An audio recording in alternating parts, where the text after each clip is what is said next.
여러분 안녕하십니까. 한 주간 화제의 정책 현장을 통해 정부 정책을 전하는 주간 SNS 정책 현장입니다. 기온이 오르고 옷차림이 가벼워지면서 다이어트에 대한 관심이 증가하는 가운데 만병통치약을 방불케 하는 허위 홍보 문구로 소비자들을 현혹하는 화장품이 기승을 부리고 있습니다. 식약처에선 이러한 화장품 허위 과장 광고에 대해 정부 관리를 한층 더 강화하기로 했습니다. 시중에 유통 중인 화장품에 사용된 모든 보존제 성분에 대한 안전 유해 평가를 실시하고 온라인을 통한 불법 판매에 대한 단속을 강화해 소비자 피해를 줄이겠다는 계획입니다.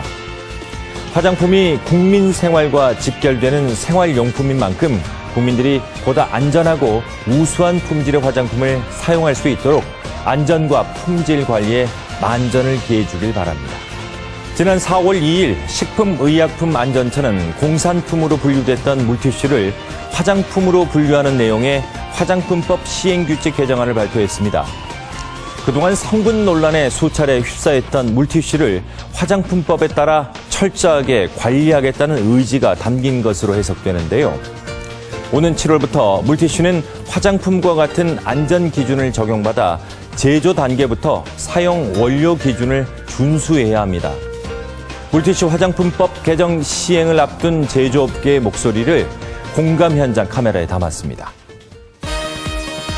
육아 필수품으로 불릴 만큼 아이를 둔 가정이라면 없어서는 안 되는 것, 물티슈. 닦고, 물고, 빨고. 여러분 가정의 물티슈는 안전한가요? 최근 물티슈에서 유해 성분이 검출됐다는 뉴스가 보도되며 네티즌들은 충격에 빠졌는데요. 쓰면서도 안전할까 걱정했던 물티슈. 그런데 이제는 그런 걱정을 조금 덜 수 있을 것 같습니다. 지난 4월 2일 식품의약품안전처는 공산품으로 분류됐던 물티슈를 화장품으로 분류하는 내용의 화장품법 시행규칙 개정안을 발표했는데요. 오는 7월부터 물티슈가 화장품으로 분류돼 제품 안전과 품질, 제조 환경 등이 더욱 엄격하게 관리됩니다. 물티슈는 화장품과 같은 안전 기준을 적용받아 제조 단계부터 사용 원료 기준을 준수해야 하고요. 또한 물티슈 제조 수입, 판매업자는 6월 30일까지 화장품 제조업 또는 제조 판매업 등록을 해야 합니다. 국민 생활 안정입니다. 생활화학용품에 대한 안전 강화가 상당히 지금 요구되고 있습니다. 그 요구에 대한 일환으로 해서 저희가 산자부와 국회의원 서로 이렇게 협력해서 저희가 이번에 우리처럼 이관받게 되었습니다. 이미 유럽과 미국에서는 물티슈를 화장품 기준으로 분류해 관리하고 있는데요. 화장품 제조에 사용할 수 있는 다양한 성분들의 사용처와 배합 비율을 전성분 표기 의무화와 지속적인 모니터링을 통해 관리하고 있습니다. 이번에 새롭게 시행되는 화장품 시행 규칙을 통해 많은 물티슈 회사들이 보다 건강한 제품을 소비자에게 전달하는 계기가 될 것으로 기대되는데요. 이와 관련해 식약처에서도 물티슈 안전기준 강화를 위해 현장 점검을 진행하고 있습니다.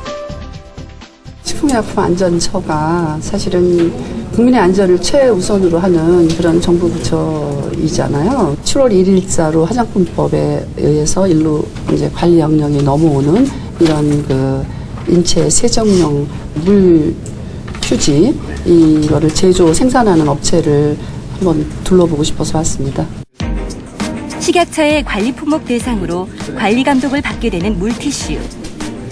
하지만 물티슈 업계는 여전히 품목 변경에 따른 현장 혼란이 가시지 않고 있는 상황이었습니다.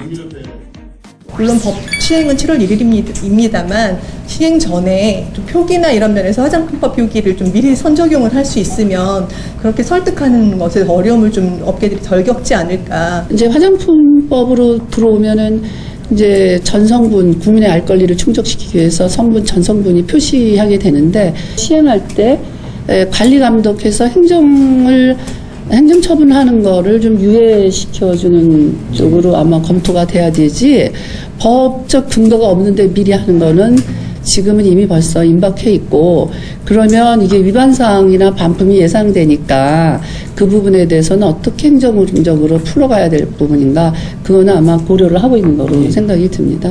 화장품이지만 다른 용도를 표방하는 거에 대해서 식약처에서 좀 허용을 해주시는 방안이 없으실지. 기업의 입장보다는 국민의 안전을 최우선으로 생각을 하고 있기 때문에 이 부분은 조금 더 전문가적 시각과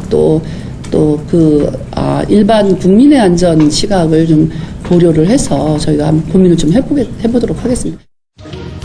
업계 관계자들의 애로사항을 검토하고 생산 공정을 둘러본 김승희 처장은 그동안 물티슈를 둘러싼 논란이 많았던 만큼 이번 기회를 통해 철저하게 관리해달라고 거듭 당부했습니다. 우리 이제 화장품 쪽으로 들어오면은 사용을 하지 말아야 되는 성분들이 굉장히 많아요. 그리고 또 사용을 해도 배합 한도가 정해져 있는 성분들이 있고요. 그리고 소비자가 또 그 어떤 성분이 들어있는지 들여다봐야 되는 그 전성분 표시도 또 들어가 있고 이런 부분도 있고 또 자가 품질 관리를 해야 되는 영유아들한테 사용되는 이 물휴지도 만에 하나 그 영유아한테 어떤 위해가 가지 않도록 저희 식약처가 안전 관리를 잘 해야 되는 그런 사명감을 가지고 있습니다. 예. 이번에 새롭게 시행되는 화장품 시행 규칙을 통해 많은 물티슈 회사들이 보다 건강한 제품을 소비자에게 전달하는 계기가 되길 바랍니다. 물티슈 성분에 대한 소비자의 불안과 의심은 어제 오늘의 일이 아니었습니다. 이제 물티슈를 제조하는 업체들은 형광 증백제나 자일렌 같은 피부에 부작용을 일으키거나 발암 가능성이 높은 원료를 사용할 수 없게 됩니다. 물티슈가 화장품 안전기준 적용을 받게 되면 높아진 소비자들의 안전관리 요구를 충족시킬 수 있을 것으로 보이는데요. 이러한 변화를 계기로 판매자는 올바른 규제 안에서 좋은 상품을 만들고 소비자는 원하는 제품을 안전하게 마음 놓고 사용할 수 있게 되는 날이 오길 바랍니다.